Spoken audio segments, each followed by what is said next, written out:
ticky-tacky, and they all look just the same.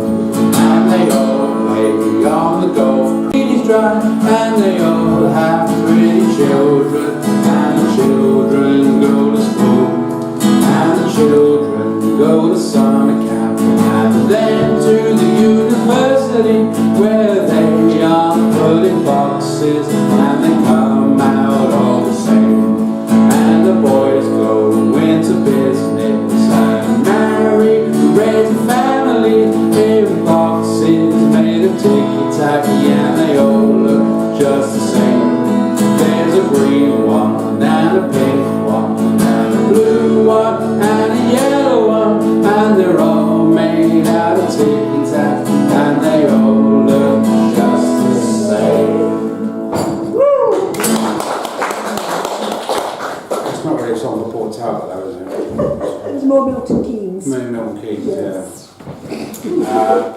And I don't really like Blur, but each band writes one fairly decent song anyway.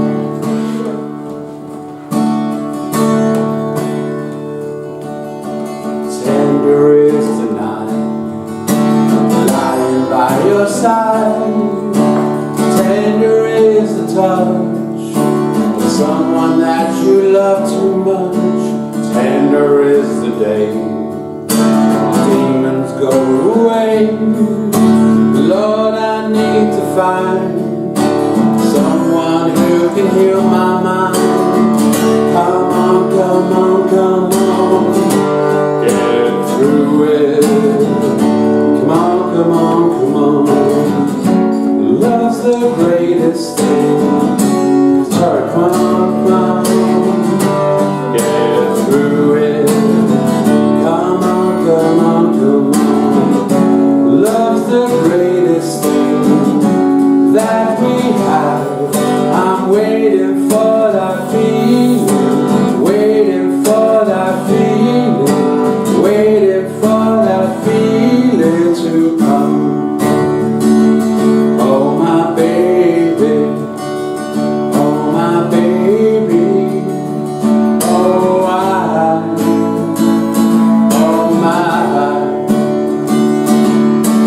Tender is the ghost I love the most, hiding from the sun, waiting for the night to come. Tender is my heart, I'm screwing up my life. Oh Lord, I need to find someone who can heal my mind. Come on, come on, come on, get through it. Come on, come on, come on. Love's the greatest thing. Come on, come on, come on, get through it. Come on, come on, come on. Love's the greatest thing that we have. I'm waiting for that feeling, waiting for that feeling, waiting for that feeling to come. Oh my baby, oh my baby, oh I,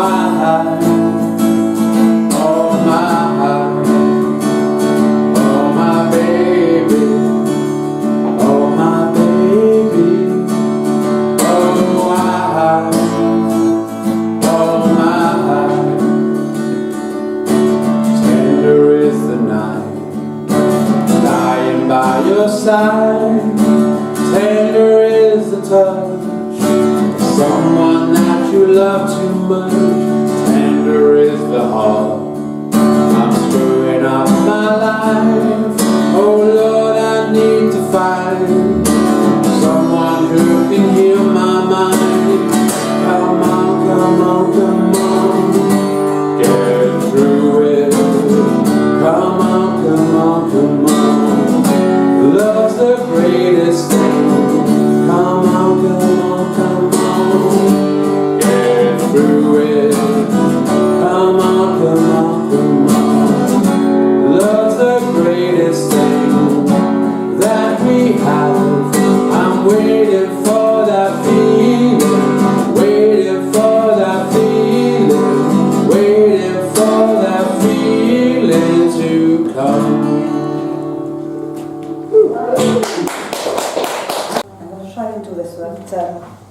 stuttering. It's a bit of a rant, I'm sorry. Fizzy drinks to the moon and back. If just in the UK we recycled our tins, it takes 50 times more energy to make a battery than the battery puts into things. A plastic bottle would save enough energy to power a light bulb for 3 hours. A forest the size of Wales is cut down to provide the paper we cut and devour. 70% less energy is needed to recycle rather than destroy the woodland cut down, and yet we continue destroying.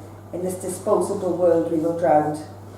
On average in the UK, it takes 7 weeks to throw our own body weight in the bin. Recycling waste that's put into your bin, 5,000 hours of TV, that's a whole lot of films. If you're not keen on a TV, you could instead take 500 baths. Just recycling 2 bottles, computer whiz time, just short of an hour. As for plastic going to China, a fact I really don't understand. Carbon footprints in transporting when we have recycling plants in our land. Don't get me started on litter, decorating trees and footpaths countrywide. Why place a can on a branch or leave a doggy poo bag laying at its side? Do people think it looks pretty, or magic fairies vanish it away? It takes 10 years to dissolve that poo bag, or 50 for that old can you just threw away.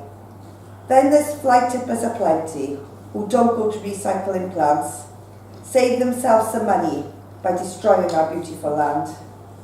Please the non-converted, read this poem and the facts above. Think twice before you throw out your tin can. Don't destroy our planet with rubbish, instead fill it with nature and love. Our ancestors left their footprints, fossilised in mud where they once stood. Let ours not be made of carbon in a world full of death, gloom and sludge.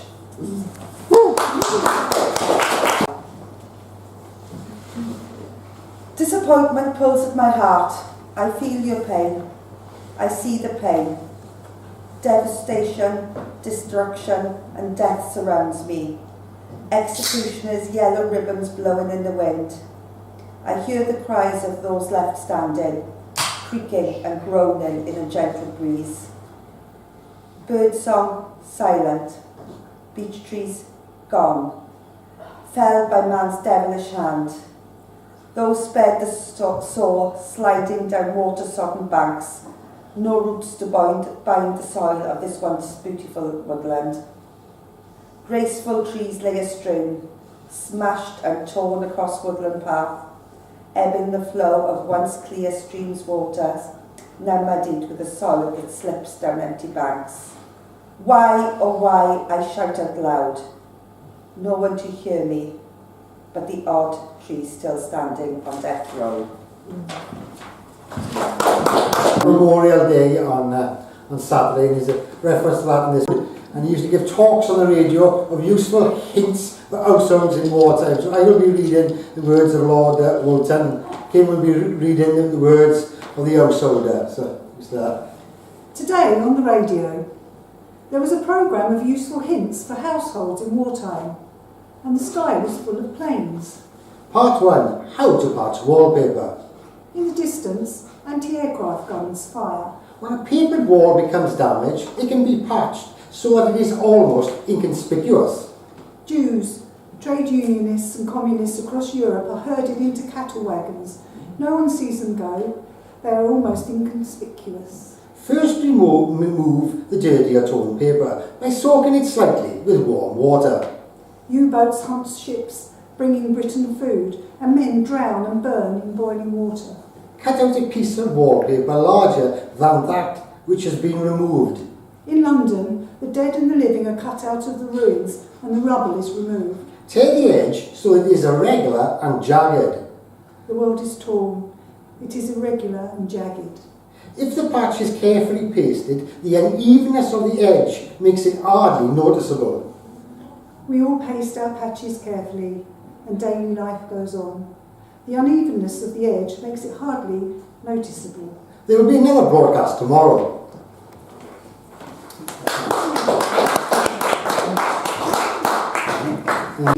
Coming around selling roses when we were at a pub or a restaurant. It's called The Man Who Sells Roses. He He's the man who sells roses till everything closes, the restaurants and cafes, the clubs and the bars, and he's selling his flowers into the small hours to anyone who'll buy a rose. Won't you please buy a rose to give to your girl, to show her your love, to tell all the world? Won't you buy just one rose, perfume for her nose, to show her your passionate side? He's the man who sells roses till everything closes, the restaurants and bars, the clubs and cafes, and he's selling his flowers into the small hours to anyone who'll buy a rose. And deterred by the nose, onward he goes, seeking somebody who'll buy one more rose. Round the people relaxing, he's continually asking, oh please won't you buy a rose? He is the man who sells roses till everything closes, the restaurants and bars, the clubs and cafes, and he's selling his flowers into the small hours to anyone who'll buy a rose. He takes the same route almost every night, targeting every couple in sight, and his night isn't done till he's sold the last one, till all of his roses are gone. He's the man who sells roses till everything closes, the restaurants and bars, the clubs and cafes, and he's selling his flowers into the small hours to anyone who'll buy a rose.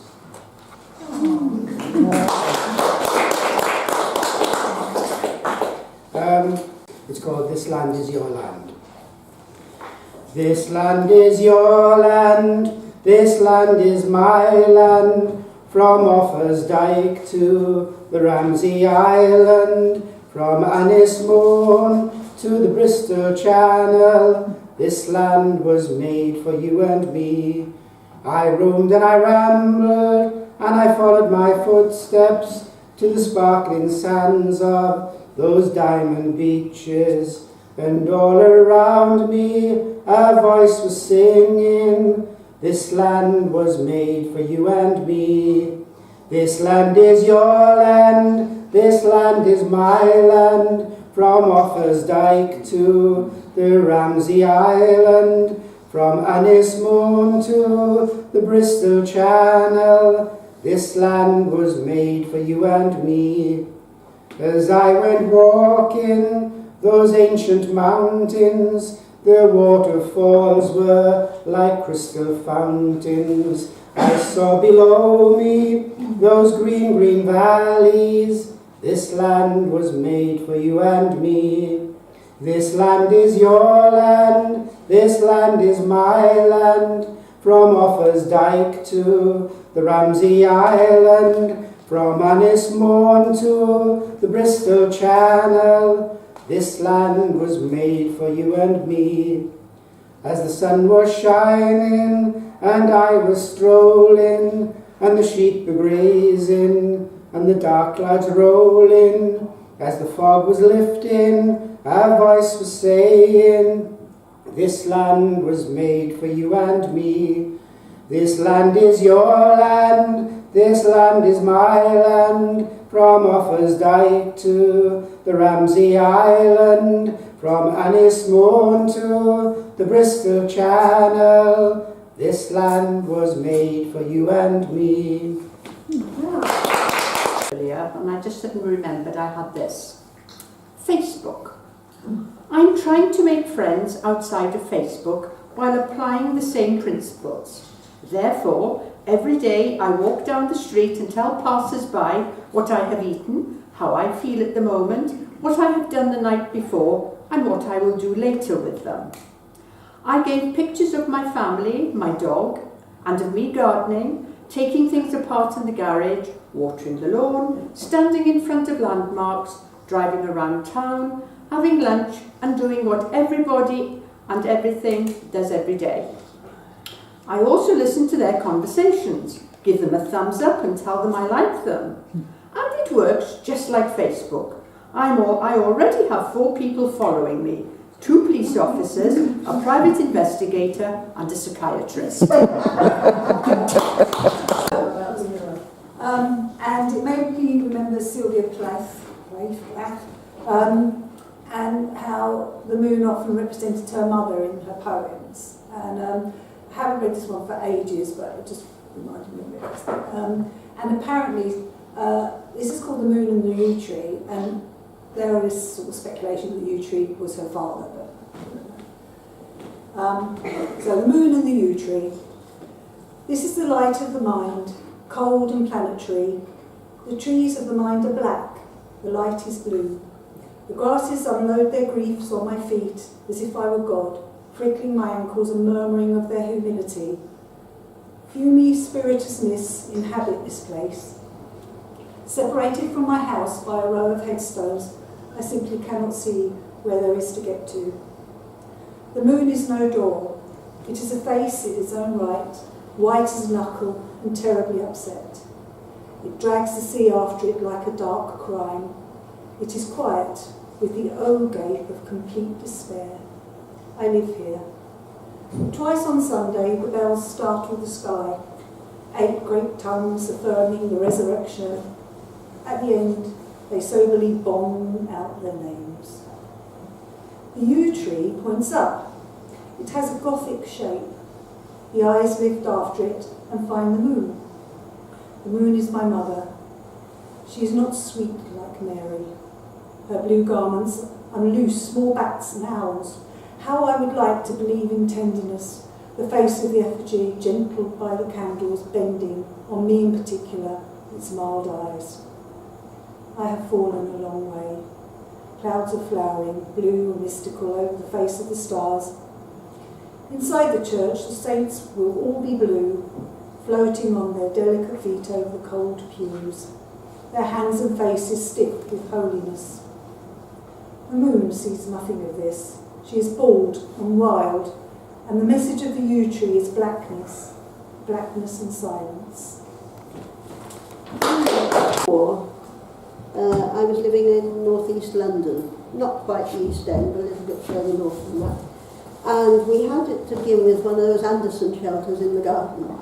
And one night my grandmother took me out to tuck me into bed, and she was carrying a cushion and she dropped it through the door because it was half underground. And there was a plop, a spring had broken in. So after that we didn't have an Anderson shelter, we had a Morrison shelter, which was indoors. It was like a sort of table, solid steel, but of course the sides were just a kind of open mesh netting. And I used to lie there and think, well, it's okay if they drop a bomb on us, but what happens if you have an incendiary? It's not going to help at all.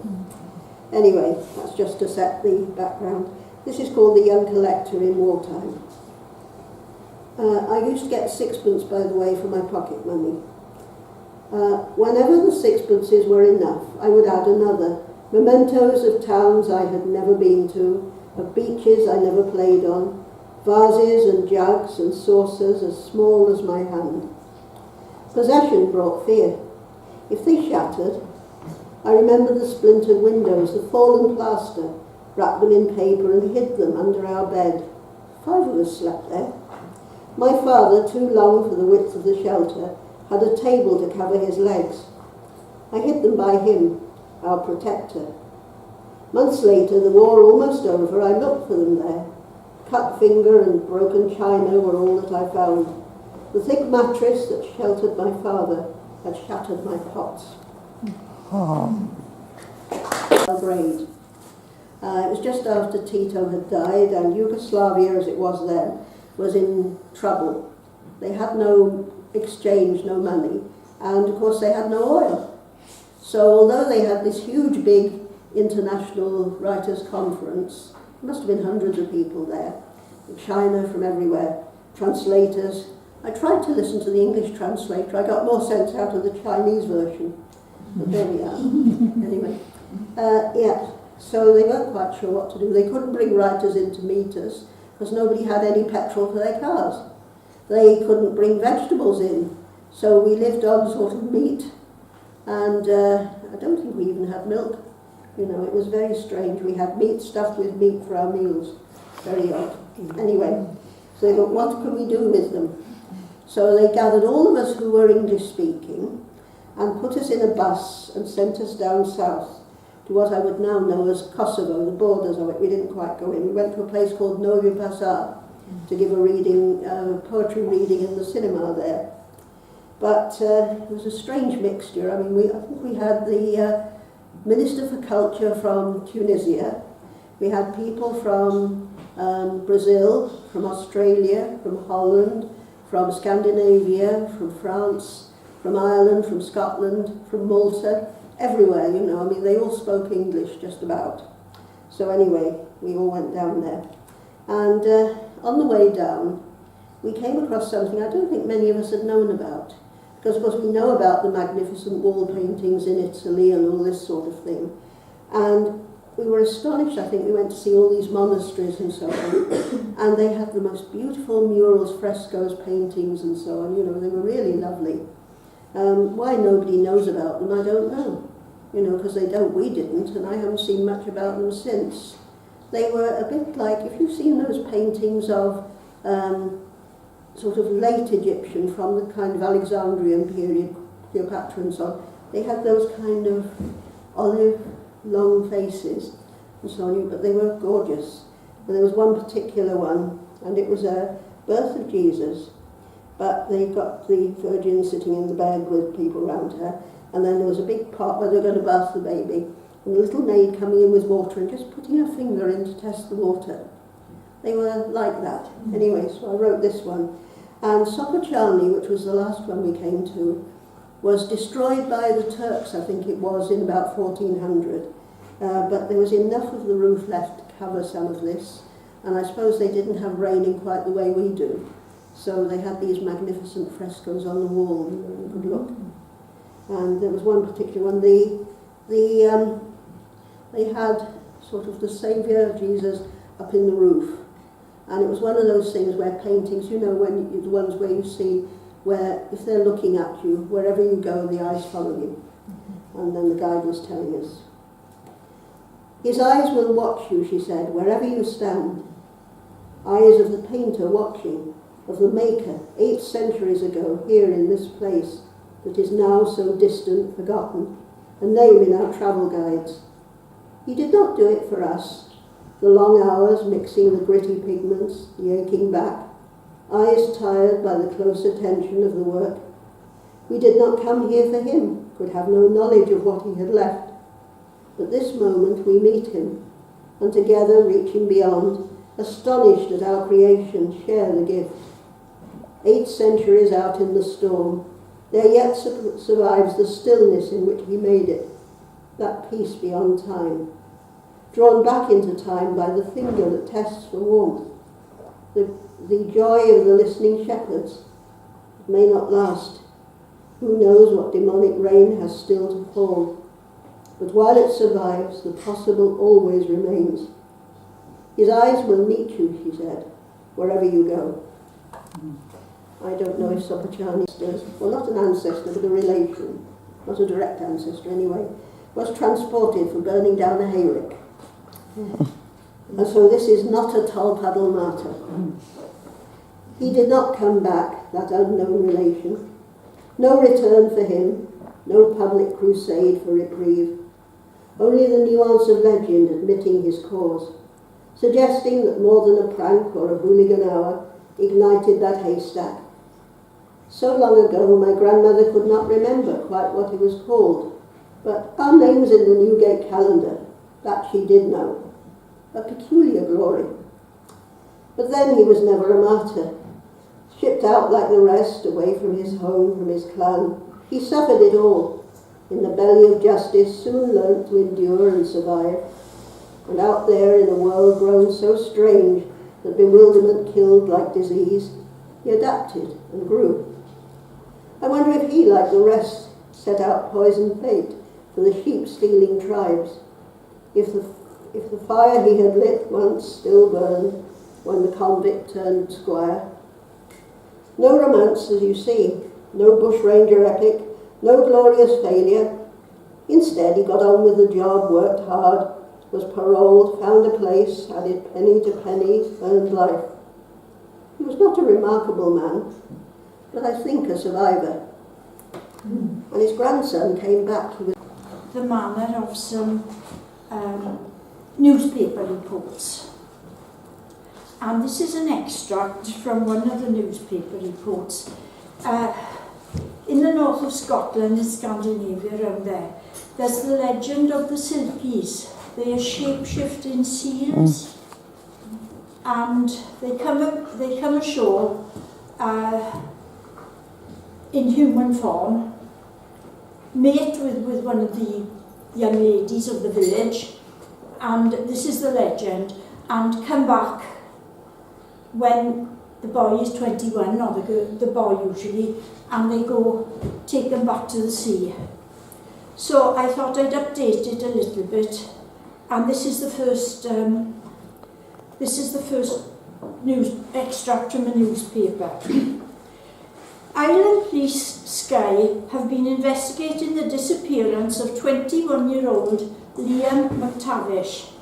His mother, Kirsty McTavish, is being held on suspicion of the murder of her son. McTavish and her son returned to the island after an absence of 20 years. She had obtained a position as a PA to that well-known author, Alec Wisden, whose books on the mythology of the islands are world famous, in particular Seals, which featured in the world bestseller list for over 2 years. Kirsty McTavish, it is revealed, has suffered from an unspecified psychiatric disorder and was hospitalised on the mainland intermittently. She was an old friend of Wisden who employed her as a live-in companion and PA. 80-year-old Wisden, who is now retired, said she and her son Liam were obsessed with the legend of the Silkies, or seals who come ashore and take the form of humans to mate with local women, deserting them when they become pregnant. The legend states that when the male children achieve adulthood, the Silkie comes back for his offspring, and they both shape-shift into the form of seals and live offshore, adopting the lifestyle of a Silkie. It is said that the process is repeated in each generation. When interviewed, McTavish stated that the last time she saw her son, he was standing on a nearby promontory of rocks near the seal colony. She is convinced Liam's father, Alec Wisden, was a shapeshifter who had come back to claim his 21-year-old son. McTavish is in psychiatric custody on the mainland. Police are due to issue a statement when the facts of Liam's disappearance are established. Searches of the shores around Skye have not yet revealed anything. So that's the first part of it. I'm sure you will hear the rest of it. You'll all recognise this. It's very lovely, and it follows on from that lovely Selkie news flash you gave us then. So I'll just read an English verse of it, and then I'll sing it, some of the verses in Welsh. There's loads of different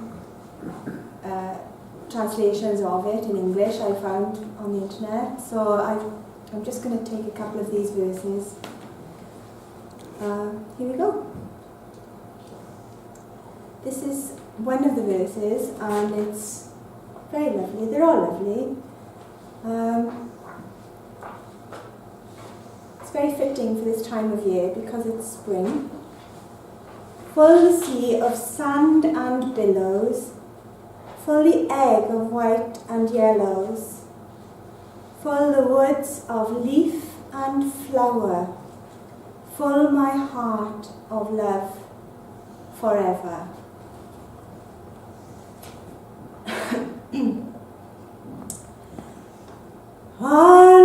Allanamor, my roses cochion. Allanamor, my lilies gwinion. Allanamor, my Hariadine, and cysgu nos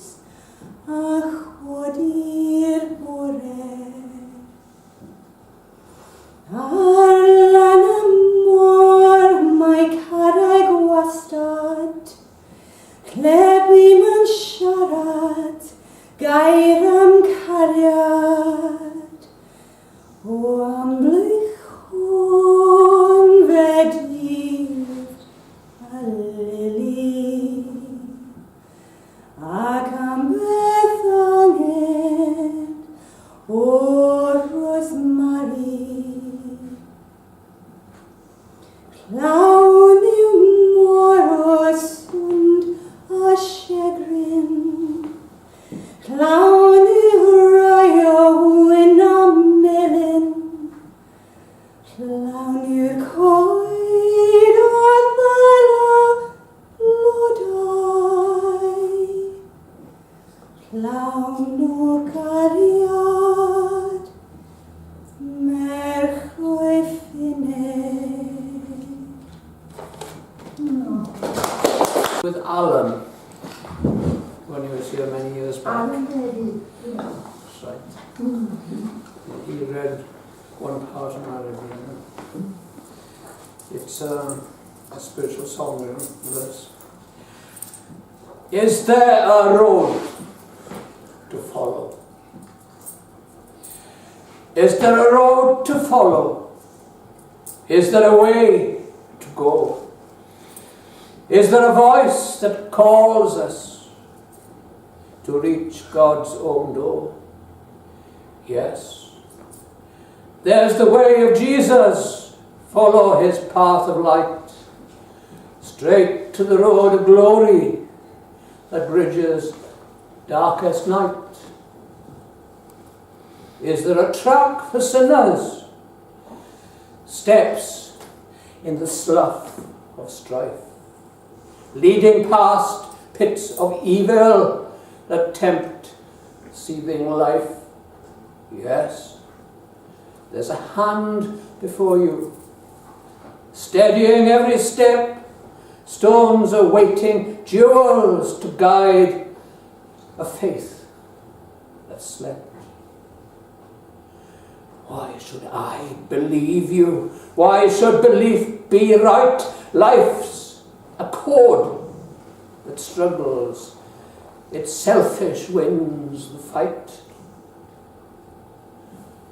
Trees of knowledge blind you. Serpent tongues entice the fruit from tender branches. Bears an ancient price. Choose the fruit that's fallen. Choose the fruit that's down. There stands holy Jesus, his love on radiant ground. Belief's a tender flower. Its beauty warms the sun. We that see its colour possess a power that won. Praise not men's genius, unfettered from the Lord. Praise instead Christ's glory as man or as God. Life and death, but yesterday. His words alive today. God's being still embodied in Christ's love recall. Yes, there's a road to follow. Yes, there's a way to go. Yes, there's a voice that calls us at God's open door. Okay, thank you. One of those times, not only because of Brexit and that kind of thing, although that's a contributing factor, but there's talk even that the magnetic field of the earth is just about to reverse, and north becomes south and south north, and that will produce huge changes in the world's weather. People in Brexit, for instance, try to get people to clarify exactly what's going to happen, but it's ridiculous. You can't plan over 10 years. We could go down, we can go up. But anybody who's lived more than 6 or 7 years knows that there's down and up and down and up in men's fortunes. And we could go down, but we could come up as well if we maintain our spirit. This is 2 extras from East Coquelin. T.S. Eliot. They both follow the same kind of theme, but expressed in different kinds of ways. In my beginning, is my end. In succession, houses rise and fall, crumble, are extended, are removed, destroyed, restored, or in their place is an open field, or a factory, or a bypass, old stone to new buildings, old timber to new fires, old fires to ashes, and ashes to the earth, which is already flesh, fur and feces, bone of man and beast, cornstalk and leaf. Houses live and die. There is a time for building, and a time for living, and a time for generation, and a time for the wind to break the loosened pane, and to shake the wainscot where the field mouse trots, and to shake the tattered arras woven with a silent motto. Yes, you say I'm repeating something I have said before. I shall say it again. Shall I say it again? In order to arrive there. To arrive where you are, to get from where you are not, you must go by the way wherein there is no ecstasy. In order to arrive at what you do not know, you must go by a way which is the way of ignorance. In order to possess what you do not possess, you must go by the way of dispossession. In order to arrive at what you are not, you must go through the way in which you are not. And what you do not know is the only thing you know. And what you own is what you do not own. And where you are is where you are not. It's T.S. Eliot. I wish I could reference it.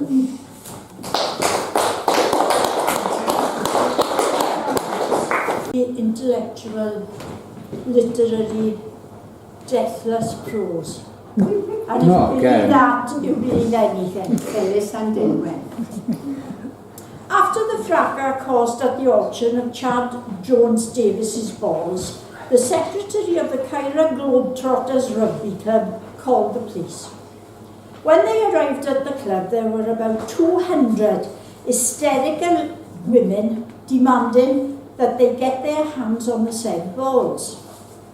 Chad Jones Davis, by the way, these balls were used in an international where he scored.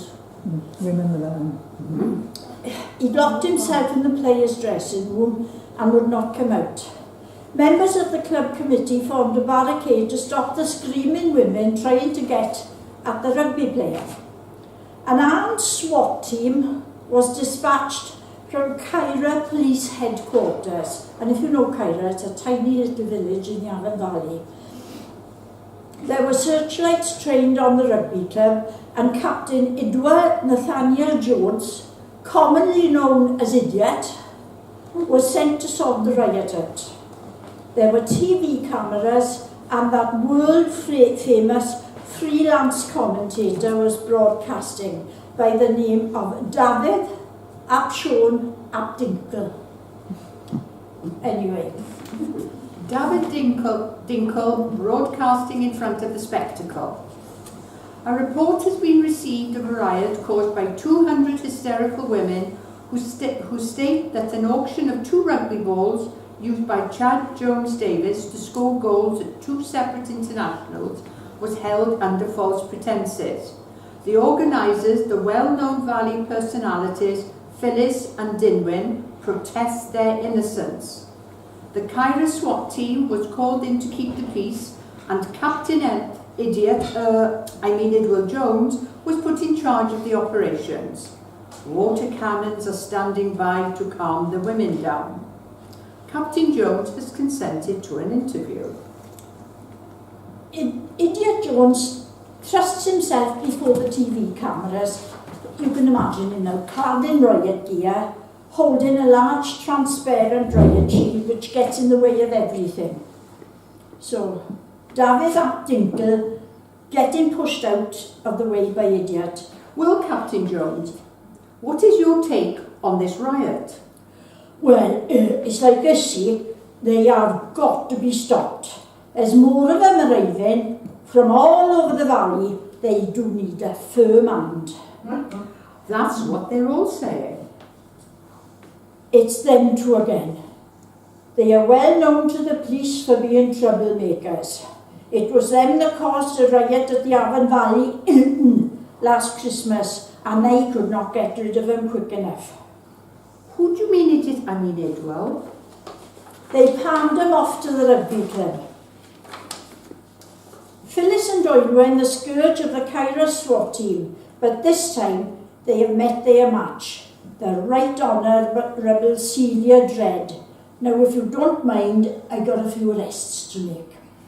The scene changes. It's the following morning. Phyllis and Dinwin appear in the dock of the magistrates' court, having been detained overnight in the cells, charged with causing riot and breaking the police. And the lewd auction of Chad Davis Jones's balls. They both look very worse for wear. The mascara is streaked. Dinwin's headgear is on sideways.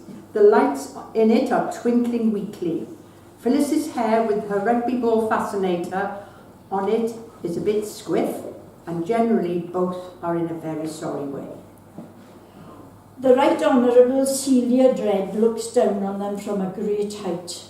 She is a formidable woman with a large beaky nose on which there is perched a pair of half-length glasses. Literally, the pair are up before the beak. I hear you are charged with affray and lewd behaviour.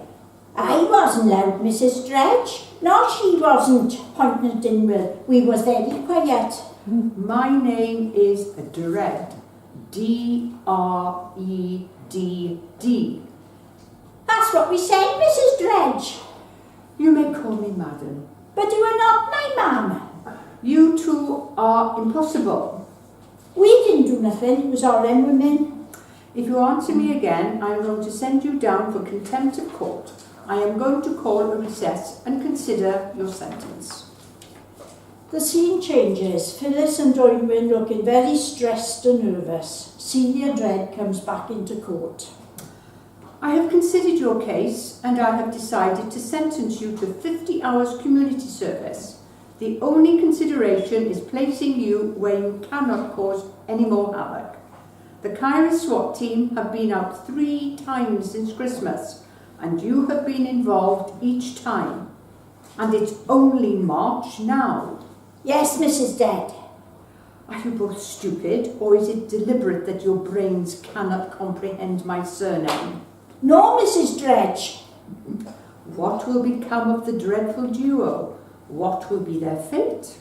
Will Idiot Jones ever be rid of them?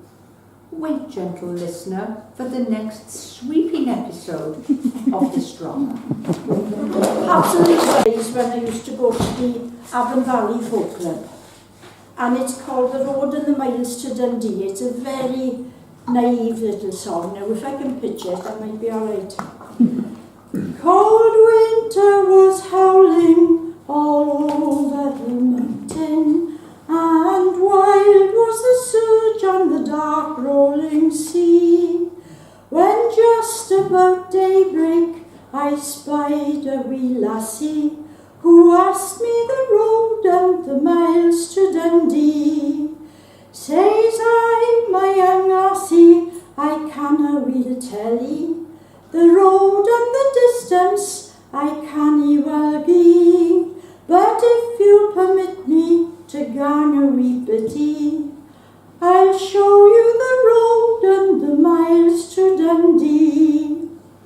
At once she consented and gave me her arm. Ne'er word did I speak who that lassie might be. She appeared like an angel in feature and form, as she walked by my side on the road to Dundee. Then she took the gold ring that she wore on her bosom, and take ye this in remembrance of me. So I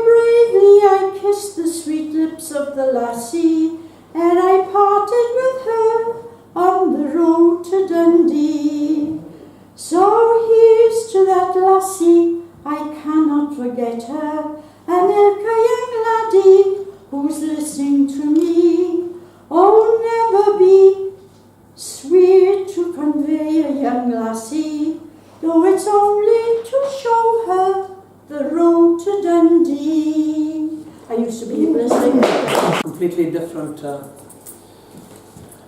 style. Can't quite remember when I read this last time. Let's move to the rhythm of love tonight. Let's move to the rhythm of love tonight. Our wildest dreams entwined. A melody spans the reach of time. Its harmony, life divine. So dance, my love, we made that way. Its joy, the light of every day. A gift of being that all can know, a wanton fire from tip to toe. Together we'll join the music of time and follow its simple line, and feeling the touch of your tender arms, I'll really know you're mine. So come with me and share my night with dancing hours of soft delight, to win our passion's living prize, conspiring in your eyes. All lovers can hear a silent beat, where past and future meet, and even the heavenly stars above dance with twinkling feet. The moon, though cool in silvery light, joined the sun at morning's light, for life's a dance of night and day, conjuring up each fated way. It can't be better than this, the rhythm of our bliss, hearing the sound of your beating heart, blending with each kiss. Your warmth is perfumed with life's spell, working its magic all too well. For once again, dancing time, I am yours and you are mine.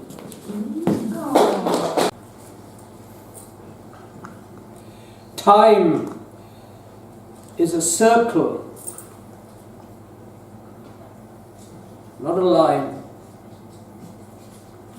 Every end, a new beginning. That's the grand design. Be quite certain, it must be so, else nothing could be in time's ticking score. When glass shatters, there can be more. Reality, like a fire, does more than store. It shapes its being beyond time's shore, to live again like before, to be life's radiant core. It all goes round the circle. We'll be here again. We'll be here again. By Padriac Colin. I don't know the poet, but I'll mention the name in deference to them. The old woman on the road.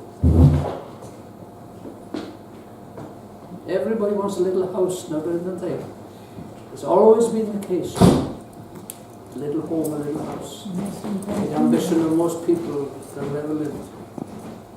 And not a house, a cave.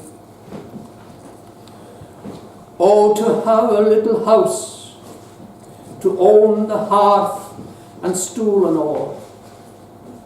The heaped up sods upon the fire, the pile of turf against the wall.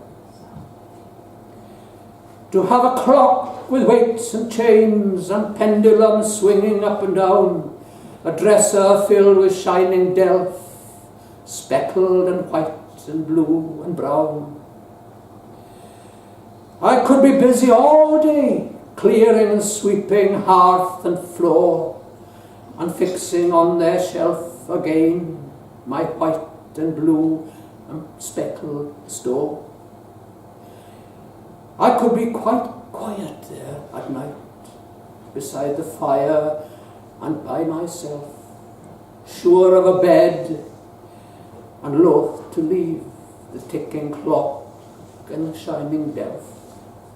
Oh, but I'm weary of mist and dark and roads where there's never a house or bush, and tired I am of the bog and the road and the crying wind and the lonesome hush.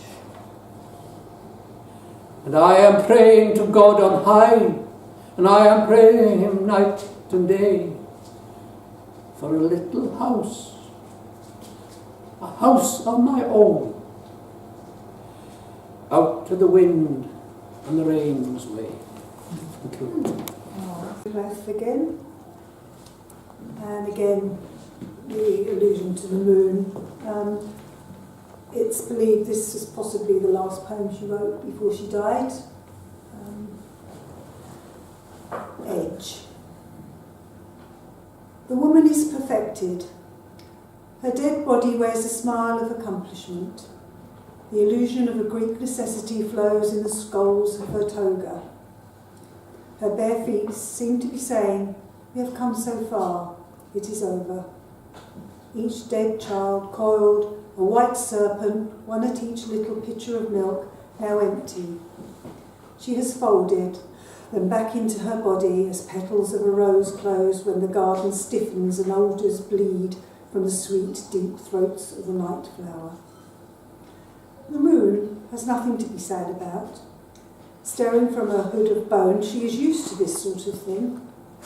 Her blacks crackle and drag.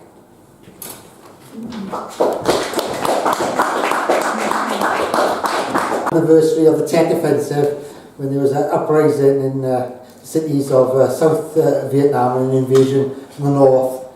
And even though the Tet Offensive in defeat, it was really a signal that America couldn't conquer Vietnam, and it was the beginning of the end.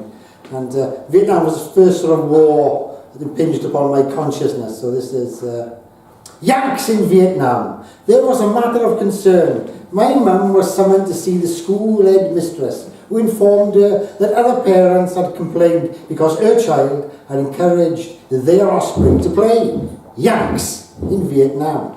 Cowboys and Indians was fine, and Nazis and Allies was better, touch was best of all, but Yanks in Vietnam was a big no-no.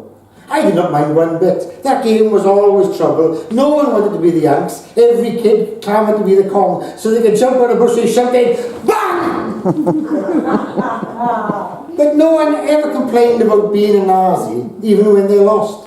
They had cool uniforms and really big boots. Some kids used to pray for rain just because they could then wear their Wellingtons. And as we played at war, on the other side of the world, Southeast Asia burnt, but in Wales we were happy little Nazis. So it's been a big cause celeb on the Facebooks and on other social media. Some woman called Rebecca Watts wrote an article in the Poetry Now review, known as PN review, saying that she was slagging off a woman called Kay Tempest and other performance poets. She said that poetry shouldn't be accessible, it shouldn't rhyme, it shouldn't be understood, it should be complex, it shouldn't be concrete, it should be abstract, it should be surreal, it should be difficult. And I really just thought it was just snobbishness and balderdash dressed up in an academic gloss to hide a bunch of envy and spite. So a lot of the poetry they publish in poetry now is like incomprehensible fucking balderdash, in my opinion. So I've written a poem in the style of a sort of poetry that this Rebecca Watts likes, but I'm going to do it, to be fair, in the style of a performance poet. So it's called "It Must Be Great Poetry Because I Can't Understand It." The home song died in the sea. My father's thigh was a birdcage, and it sailed into the sunset. There, among the apes, enchanted things. Dream of custard. Set the salt drink before them, said the dinosaurs of hovered, exiled to Newport, and they onomatopoeic in their passport, matras, the lost days of summer. So it was always with a man, with a question and the green hat. Cathedrals of twilight sparkle, dance in the dawn for him. But she knocks twice. This is the truth of it. Rush of Vladivostok, come! Come! Come! Know you not the beautiful meaning?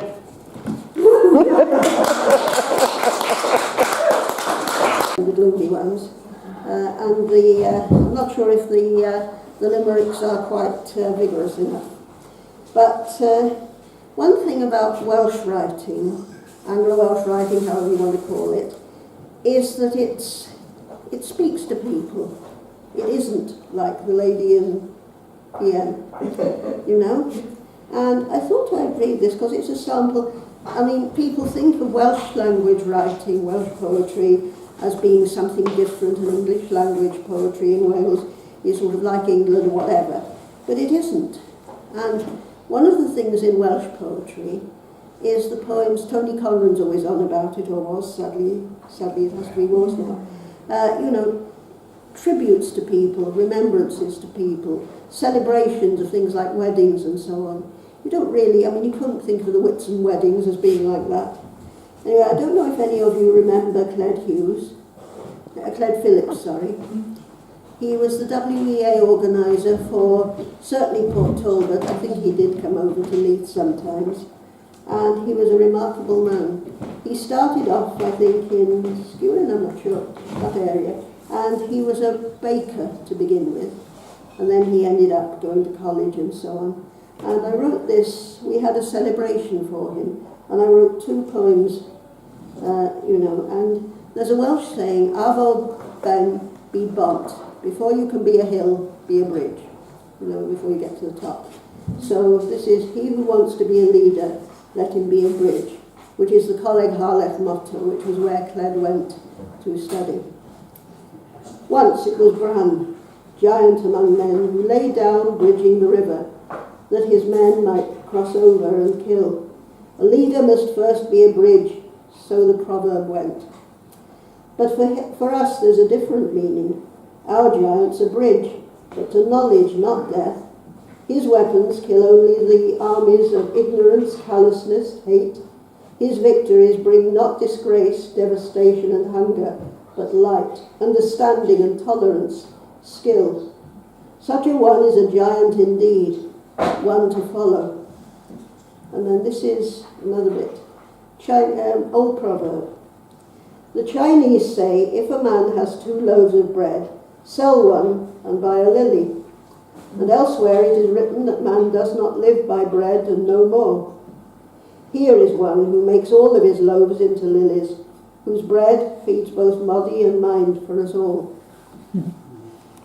I mentioned my uncle before, not my dubious ancestors now, but he was a remarkable man. He started off as a ticket seller on Carnarvon Station, and ended up, I think, in the Secret Service and so on. He was at D-Day and whatever. He did things like sailing across the Channel to grab German sentries and bring them back to be interrogated and so on. I think he married into the Vivian family. God only knows how or why, but there we are. Not a Vivian, but a relation of theirs, my Auntie Joan. But she was very wealthy. She had a lovely dressing case with gold fitments, and she'd been to the Himalayas back in the 30s. So wherever she came from, and it was Swansea originally, that was remarkable. But anyway, Uncle Emrys later on, he was an oil man. He worked for Shellmex and so on. He was out in Jordan at the time when Palestine was being destroyed, so she being rude. And anyway, he was involved in the fighting and ended up in Venezuela. And he was in South America. I think I've got 2 half Chilean cousins, But unfortunately, he never admitted that he'd married anybody there, though we did know he had, because he and Auntie Joan got divorced, and I think he wanted to marry her again. So he never liked to admit he'd gone off with anybody else in the meantime. There was one lady from Connecticut, I think it was, who wrote to us once and said, "I've just married your uncle. Has he ever had measles?" Romantic. Wonderful. He was very annoyed when we told him and said, "It's one of those things, don't tell her." So there we are. Anyway, he was a storyteller. He told me some remarkable stories, which, to be honest, almost always turned out to be true. I say almost always because some of them I haven't been able to check. But, I would love to know a bit more about him. When we went to Cardiff with the Historical Society, I went to the Military Museum in the castle. And I said, I was trying to find out about my uncle, and they had this sort of find your regiment type thing. And I asked them, and they couldn't find a trace of him anywhere. They tried everything, and he wasn't there. And I said, "Oh, well, he was a lieutenant colonel in the end in the Royal Welsh Fusiliers." "Oh, no trace."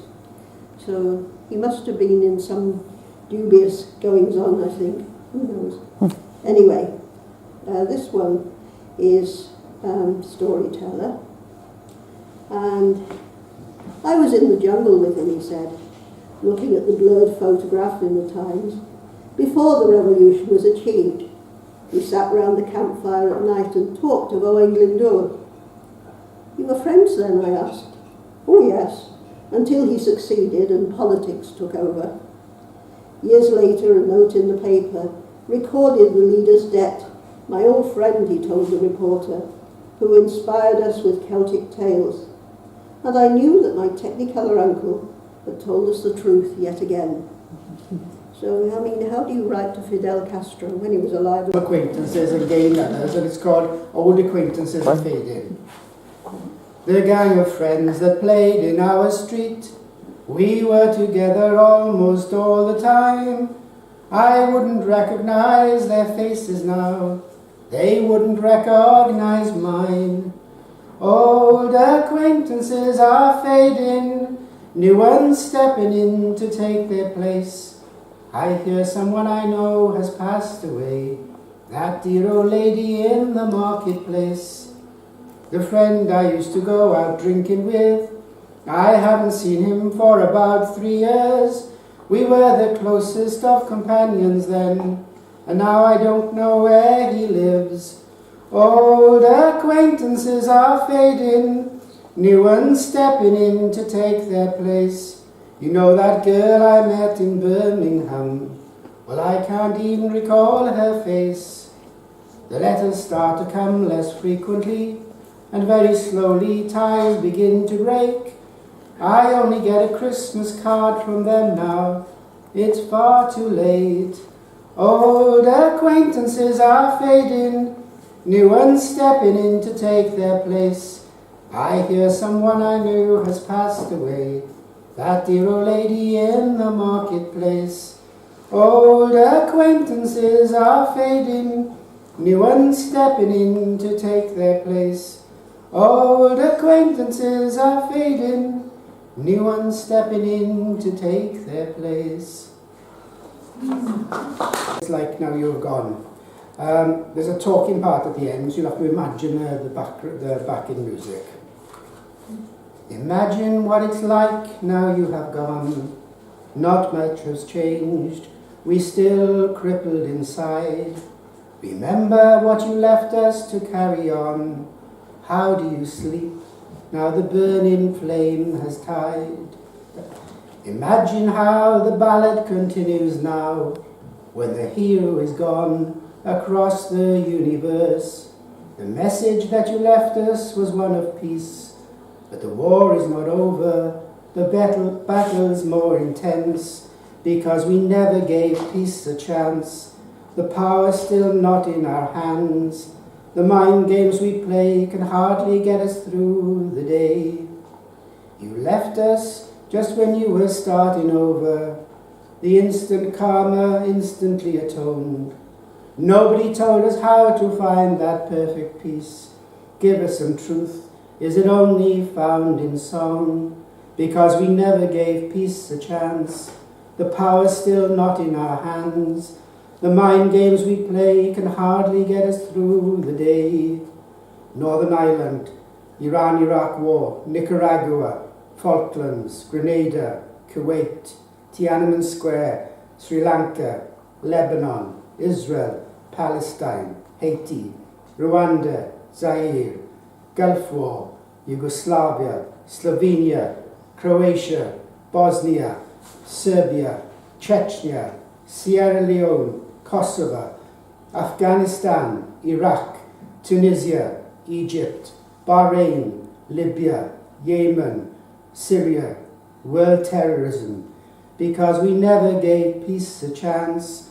The power's still not in our hands. The mind games we play can hardly get us through the day. The dream is over. Long live the dream.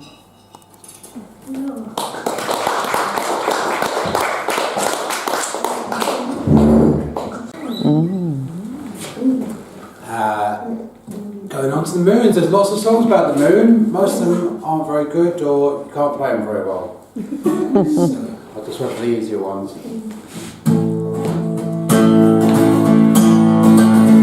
Blue moon, blue moon, keep shining bright. Blue moon, keep on shining bright. You're gonna bring me back, my baby, tonight. Blue moon, shining bright. I said blue moon, oh Kentucky, keep on shining. Shine on the one that's gonna left me blue. I said blue moon, oh Kentucky, keep on shining. Shine on the one that's gonna left me blue. Well, it was on one moonlit night, stars shining bright. Wish blown high, love said goodbye. Blue moon of Kentucky, keep on shining. Shine on the one that's gonna left me blue.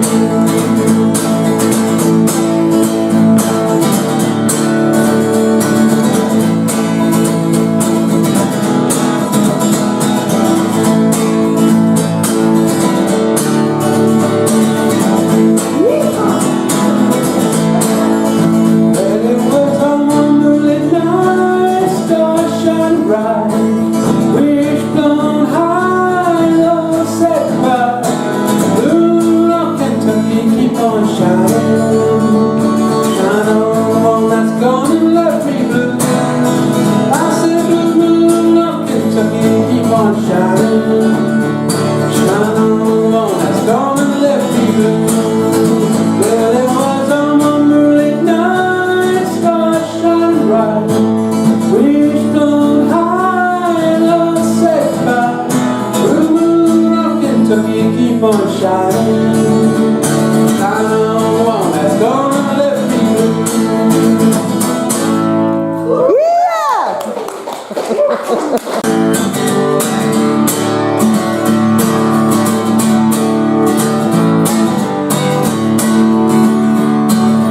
I see a bad moon rising. I see trouble on the way. I see earthquakes and lightning. I see bad times today.